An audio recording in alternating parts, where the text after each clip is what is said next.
Okay, just a couple of little faults you're going to come up to. If you're on the chronograph and the chrono's showing up low battery, it's nice and simple. You've got 4 grub screws here. You just unscrew those. There is an Allen key in the Marshall's pack, which will be with the batteries right at the very top. There are 2 AA batteries in there. There's plenty of batteries in the Marshall pack. Just unscrew these 4, take the lid off, replace the batteries, put it back on, switch it back on. Nice and simple, takes about 2 minutes. You're better off the minute it comes up low battery, even if you've got to call a ceasefire to slow everybody down, call a ceasefire and swap that out. Okay, the other issues you may have, if you get up to somebody and someone say the target isn't going down, we've covered looking at the string. If it's tight, that's one of the reasons. The other thing could be, and I apologise for the state of the target, it gets very rusty, but it's a flop over target, and even though it's rusty, it still works. Pellets strike the plate and fall down here into the action.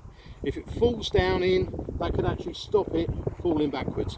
So if you've got a target that isn't falling backwards properly, first place to check is in there and make sure there aren't any pellets or detritus landed in there, and that will stop it falling back. The other thing is back here, if something's come loose or jammed up, could be a bit of dirt stuck underneath there. Is another place where pellets can get caught. So basically just check the target over, and before long you'll get it working nice. If you notice, about every 10 pegs or so there will be a clear A4 packet called the Marshall's packet next to a sign that says Marshall Station. In there you've got spanners, first aid kit, spare high vis, copy of the rules. So you should have all the tools to repair any targets you need. We don't want to pull any targets. If you can't get a target to work, ask for help, and there will be spare targets on or about the course. And we'll let you know during the safety brief where these are located. So swap out a target as opposed to replacing it.